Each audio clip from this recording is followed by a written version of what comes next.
chez les hommes de plus de 60 ans. La santé urinaire et sexuelle dépend de nombreux facteurs, souvent négligés. L'hydratation en fait partie. Des études récentes montrent qu'une simple erreur dans la façon de boire de l'eau pourrait affecter négativement la circulation sanguine, les niveaux hormonaux et la fonction érectile.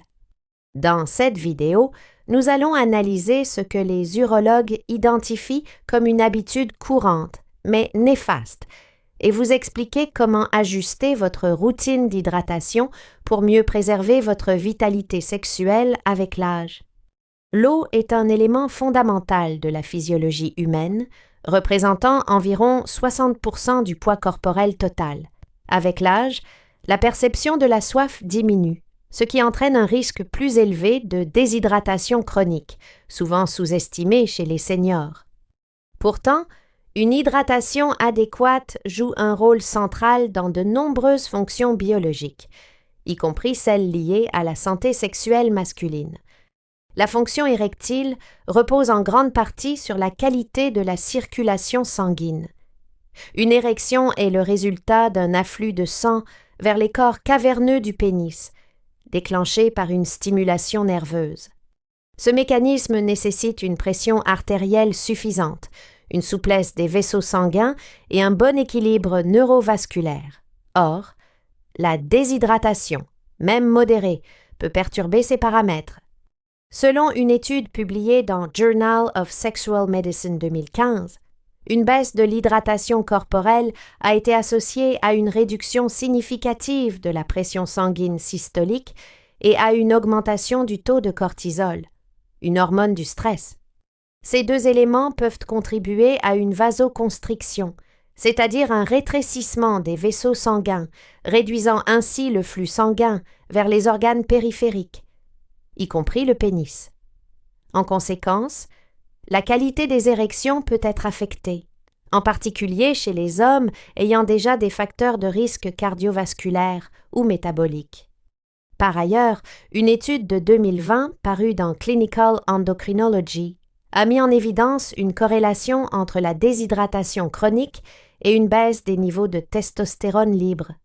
Cette hormone est essentielle au maintien de la libido, de l'énergie vitale et de la fonction sexuelle masculine. Les chercheurs ont observé que même une perte d'eau corporelle de 2% suffisait à provoquer des perturbations hormonales notables chez des hommes de plus de 60 ans. L'hydratation influence également la viscosité du sang. Un sang plus épais circule plus difficilement dans les petits capillaires, notamment ceux impliqués dans l'érection. D'après les travaux publiés dans Age and Aging 2018, une hydratation insuffisante augmente la résistance vasculaire périphérique, ce qui peut accentuer les dysfonctionnements érectiles déjà présents chez les sujets âgés. Il est aussi important de noter que l'hydratation joue un rôle dans l'élimination des déchets métaboliques et des toxines.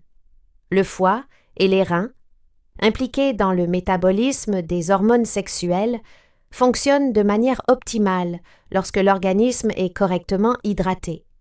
Une mauvaise élimination des sous-produits hormonaux ou des perturbateurs endocriniens peut indirectement influencer l'équilibre hormonal général. En résumé, boire suffisamment d'eau, de manière régulière et adaptée à son âge, est une composante souvent négligée de la santé sexuelle masculine. Ce n'est pas uniquement une question de confort ou de prévention des crampes, c'est un pilier biologique du maintien de la fonction érectile, du tonus hormonal et de la vitalité globale. Dans les prochaines parties, nous analyserons les erreurs les plus fréquentes que les hommes commettent dans leur routine d'hydratation quotidienne, ainsi que les recommandations pratiques issues des données cliniques. Chez les personnes âgées, et particulièrement chez les hommes de plus de 60 ans, les habitudes d'hydratation changent souvent avec le temps, parfois de manière inconsciente. Une erreur récurrente observée en consultation urologique consiste à boire de grandes quantités d'eau en une seule prise, souvent en fin de journée, au lieu de répartir l'apport hydrique tout au long de la journée. Cette habitude, bien qu'apparemment anodine, peut avoir des conséquences physiologiques mesurables sur la fonction érectile. Le corps humain ne stocke pas efficacement l'eau. Il a besoin d'un apport régulier pour maintenir l'équilibre hydrique intracellulaire et extracellulaire. Lorsque l'on consomme une quantité importante d'eau en une seule fois, surtout après plusieurs heures sans hydratation, cela peut entraîner un stress osmotique et perturber la régulation hormonale. Une étude publiée dans European Journal of Applied Physiology 2017 a montré que des apports hydriques irréguliers modifient les niveaux de vasopressine, une hormone antidiurétique qui joue un rôle clé dans la régulation de la pression artérielle et de la concentration urinaire, une sécrétion accrue de vasopressine. En réponse à la déshydratation, peut indirectement influencer la rétention de sodium, l'élévation de la tension artérielle et la vasoconstriction, autant de facteurs défavorables à la fonction érectile. Une autre erreur courante est de négliger l'hydratation dès le réveil. De nombreux hommes prennent leur premier verre d'eau plusieurs heures après s'être levés. Pourtant, pendant la nuit, le corps perd naturellement de l'eau par la respiration, la transpiration et l'urine sans possibilité de réhydratation. Une étude japonaise publiée dans Journal of Physiological Anthropology 2019 a démontré que le déficit hydrique matinal pouvait affecter la variabilité de la fréquence cardiaque et la perfusion périphérique, deux éléments directement liés à la fonction vasculaire et donc à la qualité des érections.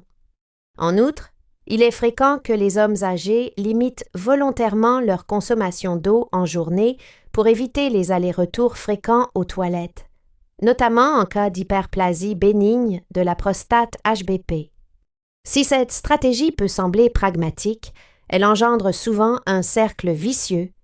La déshydratation chronique augmente la concentration urinaire, ce qui peut irriter la vessie et aggraver les symptômes urinaires, tout en favorisant la fatigue générale et la baisse de la libido. Enfin, la consommation tardive et excessive d'eau en soirée représente une autre erreur fréquente. Boire trop d'eau après 20 heures peut perturber le sommeil en augmentant le nombre de mictions nocturnes, nicturies, un phénomène courant chez les hommes âgés. Or, un sommeil fragmenté ou de mauvaise qualité perturbe la sécrétion nocturne de testostérone, hormone dont le pic physiologique se produit pendant les phases de sommeil profond. Une étude de 2020 publiée dans Sleep Health a établi un lien clair entre la fragmentation du sommeil et une réduction significative de la testostérone totale et libre, avec des répercussions directes sur la libido et la fonction érectile. En somme, ce ne sont pas seulement les quantités d'eau ingérées qui comptent, mais aussi le moment, la fréquence et la manière de consommer cette eau. L'habitude de ne pas boire suffisamment le matin, de compenser en buvant trop rapidement l'après-midi ou le soir, ou de restreindre son hydratation pour des raisons pratiques, constitue une erreur courante mais évitable qui peut impacter négativement la santé vasculaire, hormonale et sexuelle chez les hommes de plus de 60 ans. Dans la partie suivante, nous verrons comment corriger ces erreurs de façon simple, progressive et scientifiquement validée. Face aux erreurs d'hydratation fréquemment observées chez les hommes de plus de 60 ans, les urologues et gériatres proposent aujourd'hui des recommandations précises, basées sur les données scientifiques pour optimiser à la fois la santé cardiovasculaire, hormonale et sexuelle. L'objectif est d'assurer une hydratation stable et adaptée au fonctionnement physiologique du corps vieillissant, sans provoquer de déséquilibre ou d'effets secondaires. La première recommandation concerne la répartition de la consommation d'eau. Contrairement à la pratique consistant à boire en grande quantité à quelques moments de la journée, les experts préconisent une hydratation fractionnée, répartie en 6 à 8 prises modérées, idéalement entre 7 heures et 19 heures. Cela permet de maintenir un niveau d'hydratation constant, de soutenir la fonction rénale et de limiter la surcharge liquidienne sur de courtes périodes. Une étude parue dans Aging Research Reviews 2021 confirme que ce mode de consommation réduit la variabilité de la pression artérielle et améliore la perfusion des organes périphériques, y compris le système reproducteur. Deuxième point, il est conseillé de commencer la journée avec un verre d'eau à température ambiante dès le réveil. Ce geste simple compense les pertes nocturnes et réactive le métabolisme cellulaire.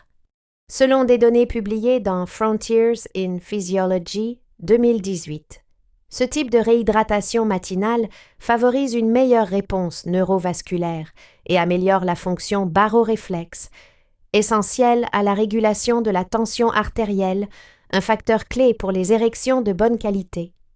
Troisièmement, la température de l'eau consommée peut aussi avoir un effet physiologique. Boire de l'eau trop froide, surtout en grande quantité, peut provoquer une vasoconstriction réflexe, c'est-à-dire un rétrécissement temporaire des vaisseaux sanguins. Chez les hommes souffrant déjà d'athérosclérose ou d'insuffisance vasculaire périphérique, cela peut temporairement réduire le flux sanguin vers les extrémités, y compris le pénis. L'étude publiée dans International Journal of Impotence Research 2016 souligne que la perfusion pénienne est sensible à la température centrale et périphérique, en particulier chez les sujets âgés. Il est également important d'adapter l'hydratation aux besoins spécifiques de l'organisme, qui varient selon le poids corporel, le climat, l'activité physique et l'état de santé. Pour la majorité des hommes de plus de 60 ans, une consommation quotidienne de 1,5 à 2 litres d'eau pure hors café, thé ou sodas est jugée optimale, sauf contre-indication médicale. Dans les cas d'insuffisance cardiaque ou rénale, une consultation préalable avec un professionnel de santé est indispensable pour ajuster les apports. Par ailleurs, les spécialistes recommandent de réduire la consommation de boissons diurétiques comme le café, l'alcool ou certains thés concentrés, surtout en fin de journée. Ces boissons augmentent la diurèse, contribuent à la déshydratation et perturbent le sommeil, deux effets délétères sur la sécrétion nocturne de testostérone. Une méta-analyse parue dans Andrology 2020 a confirmé que les troubles du sommeil, associés à une mauvaise hydratation, impactaient négativement les taux de testostérone libre et corrélaient avec une augmentation des troubles érectiles. Enfin, un point souvent négligé, boire trop tard le soir pour compenser un apport insuffisant dans la journée est déconseillé. Cela augmente la fréquence des mictions nocturnes, perturbe la continuité du sommeil profond et finit par créer une boucle contre-productive pour la santé hormonale. L'idéal est de terminer sa consommation d'eau au moins 2 heures avant le coucher et de s'assurer que l'hydratation quotidienne a été complétée progressivement dans la journée. En conclusion, une hydratation adaptée à la fois en quantité, en qualité et en timing constitue une mesure simple, non médicamenteuse, mais scientifiquement fondée pour soutenir la fonction érectile chez les hommes de plus de 60 ans. Dans la prochaine partie, nous verrons comment identifier les signes de déshydratation chronique, souvent discrets, mais révélateurs d'un déséquilibre potentiellement nuisible à la santé sexuelle masculine. Chez les hommes de plus de 60 ans, la déshydratation ne se manifeste pas toujours de manière évidente. Contrairement aux idées reçues, la sensation de soif n'est pas un indicateur fiable chez les personnes âgées. En effet, plusieurs études, notamment celle publiée dans Journal of Gerontology Medical Science 2019, ont montré que le mécanisme de la soif devient moins efficace avec l'âge, ce qui signifie que de nombreux seniors peuvent être déshydratés sans en ressentir les signaux habituels. Parmi les premiers symptômes souvent négligés, on retrouve la fatigue persistante au réveil, même après une nuit de sommeil correct. Cette fatigue peut être liée à une diminution du volume plasmatique, entraînant une moins bonne oxygénation des tissus, y compris musculaires et cérébraux. Une étude menée par l'Université de Barcelone 2020 a mis en évidence qu'un déficit hydrique modéré réduit les performances cognitives et physiques, tout en augmentant la sensation de lassitude générale chez les plus de 65 ans.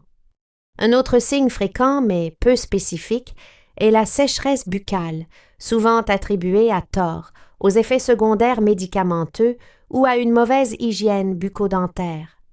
Or, une hydratation insuffisante réduit la production salivaire, ce qui peut altérer la digestion, perturber le goût des aliments et aggraver la mauvaise haleine, autant de facteurs ayant un impact indirect sur la qualité de vie et l'appétit sexuel. Des troubles urinaires discrets peuvent également signaler une hydratation inadéquate. L'urine foncée, concentrée ou accompagnée d'une odeur forte, est un marqueur biologique courant de déshydratation. Selon les recommandations de la Société européenne de gériatrie 2022, une urine claire à jaune pâle est généralement un bon indicateur d'un statut hydrique équilibré. Par ailleurs, une consommation d'eau trop faible peut aggraver les symptômes liés à l'hyperplasie bénigne de la prostate HBP, tels que les mictions fréquentes, urgentes ou incomplètes. La constipation chronique est un autre symptôme courant, souvent sous-estimé. L'eau joue un rôle clé dans le transit intestinal. Un manque d'hydratation rend les selles plus sèches, ralentit leur progression et peut provoquer des inconforts intestinaux. Selon une publication dans Neurogastroenterology and Motility 2017, la constipation idiopathique est significativement plus fréquente chez les hommes âgés, présentant une consommation hydrique inférieure à 1-2 litres par jour. Or, l'inconfort digestif chronique influence négativement le bien-être général, le sommeil et par ricochet, la santé sexuelle. Sur le plan hormonal, une déshydratation persistante peut affecter les niveaux de testostérone. Bien que ce lien soit indirect, plusieurs mécanismes physiologiques l'expliquent. Un stress oxydatif accru, une mauvaise élimination des toxines ou encore une thermorégulation inefficace en sont les vecteurs. Une recherche parue dans Endocrine Connections 2021 a montré qu'un déficit hydrique chronique est associé à une élévation du cortisol plasmatique, hormone antagoniste de la testostérone, accentuant ainsi les risques de baisse de libido et de dysfonction érectile. Enfin, les signes cognitifs doivent aussi alerter. Des troubles légers de la mémoire, une baisse de concentration ou une irritabilité inhabituelle peuvent être exacerbés par une hydratation insuffisante. Le cerveau, très sensible aux variations d'osmolarité, fonctionne de manière optimale dans un environnement bien hydraté. Chez les seniors, cette fragilité est accrue et toute décompensation peut avoir des conséquences fonctionnelles visibles. En conclusion, la déshydratation chronique chez les hommes âgés est souvent silencieuse, mais ses conséquences sont multiples et systémiques. Savoir reconnaître ces signaux discrets fatigue, sécheresse buccale, urine concentrée, constipation, baisse de libido ou troubles cognitifs légers permet une prise en charge plus précoce. Dans la partie suivante, nous verrons comment mettre en place une routine hydrique simple, durable et adaptée à votre rythme de vie, afin de soutenir à long terme votre vitalité et votre fonction sexuelle. L'hydratation quotidienne est un geste simple, mais souvent sous-estimé, notamment chez les hommes de plus de 60 ans. Comme nous l'avons vu tout au long de cette vidéo, une mauvaise routine hydrique, qu'il s'agisse de boire trop peu, trop tard ou de façon irrégulière, peut avoir un impact mesurable sur la circulation sanguine, l'équilibre hormonal et la fonction érectile. Inversement, ajuster ses habitudes de consommation d'eau de manière progressive, cohérente et adaptée à son âge, permet de soutenir la santé globale, y compris les fonctions sexuelles. Nous vous recommandons de porter attention à la qualité et au rythme de votre hydratation. Commencez votre journée avec un verre d'eau à température ambiante. Répartissez vos apports en plusieurs petites prises et évitez les excès en soirée. Si vous êtes concerné par des troubles urinaires, hormonaux ou sexuels, Discutez-en avec votre médecin ou un urologue. Un ajustement hydrique adapté peut compléter efficacement une prise en charge globale. Pour aller plus loin dans l'amélioration de votre santé à long terme, pensez à vous abonner à cette chaîne. Vous y trouverez des vidéos claires, rigoureuses et adaptées aux problématiques des seniors. Et si vous avez trouvé cette vidéo utile, n'hésitez pas à la partager, à laisser un commentaire ou à poser vos questions. Votre engagement nous permet de continuer à vous proposer du contenu de qualité, fondé sur la science et pensé pour vous.